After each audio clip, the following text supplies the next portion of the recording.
Hey, Stratwrassler here, just hunting some licks here. That 5-4 walk down to the A, kind of funky country stuff there I'm playing around with. How you doing? I'm talking to you today about how to get the most out of guitar lessons, whether they be online or DVD courses, or going to a dedicated music or guitar school. First of all, I think most people watching this video, if you're able to access YouTube and watch this and other instructional videos, then I would hope that you are able, by doing that, to learn the basics and fundamentals. You know, the names of your strings, maybe the names of the notes on all strings on the first 5 frets up to the 5th fret, how to play all the standard caged open chords, how to play bar chord using your E and A form, maybe how to play a major scale and the relative minor scale that goes with it. Once you get all that down, you should be able to teach yourself that mostly online. I'm not saying don't go to an instructor at first, but an instructor these days, especially with all this technology that you have access to, should be sort of supplemental, a guide, a mentor to help guide you through those things. After that, then you may be ready to pursue a more serious course of study, which I didn't do till after I'd already been playing like 20 years, almost 20 years. And when I say playing, I mean from the first day that I picked up my dad's guitar and messed around to it. I messed around with it until 20 years later I went to GIT, a music school in LA that now I hear you can get a Bachelor's of Arts in Guitar through. Back then you could just get a certificate. You could either get a graduate, honor graduate, or a vocational graduate. And I was an honor graduate. I had to do like a little extra harder sight reading and ear training test to get that, I think. And I think I had to submit a transcription of something. I don't remember what the difference was. Vocational was even tougher. You basically had to demonstrate even superior skills in those areas, and there was a panel of judges that judged your playing somehow. I didn't even apply for it, so I don't know what it was. One of my classmates, Tom Kolb, did, and he became a vocational graduate. And I heard from another guy that I met here in the Austin area who went there after me that Tom had become an instructor, which didn't surprise me. Maybe he's still there. I don't know. Very good player, very nice guy. If you ever have a chance to meet him or study with him, it's probably going to be a good experience.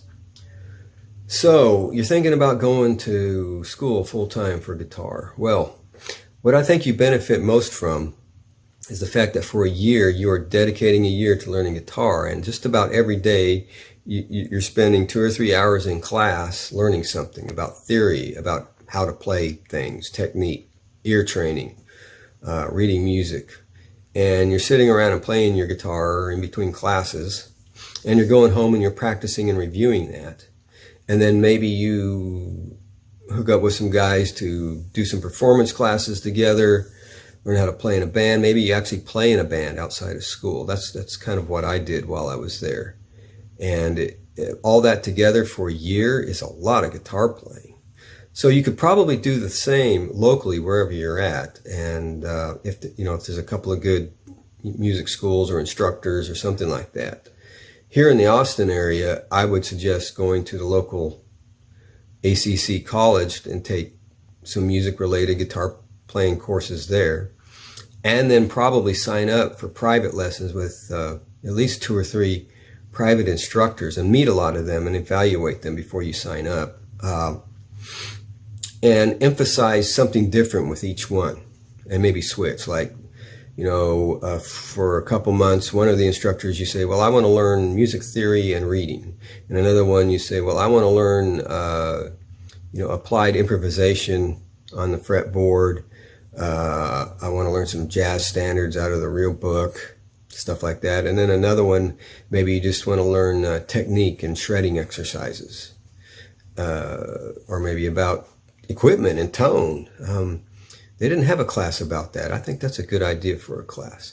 But if you did that for a year, and you might have to save up enough money to where you didn't have to pay for your living, or maybe you could, if you're young, you could live with your parents while you do that if they can tolerate you trying to be a musician, and or maybe just have a part-time job that helps you do that.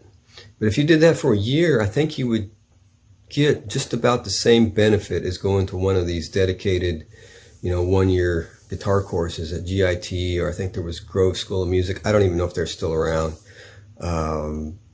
There's a school up in the Panhandle of Texas, South Plains. It has a really good program. I think there's one up in Oregon, Portland area. I want to say Portland State, but I don't know. Might give you an idea of some things to look into. But for that first year, at least, I think you could do the same thing locally if you just kind of plan it and discipline yourself to do that for a year. Because having a year of just focusing on guitar did a lot for me and helped put a lot of things together and helped me learn. Basically, what it helped me do was learn how to learn to play just about anything I wanted to. And then learning what you really want to play and what you like to play by doing that for a year. So there you go. There's my thoughts about lessons in schools and learning guitar. So until my next lesson, where I'll actually show you how to play something maybe, or how to apply some theory, get your guitar and go play some music. Bye.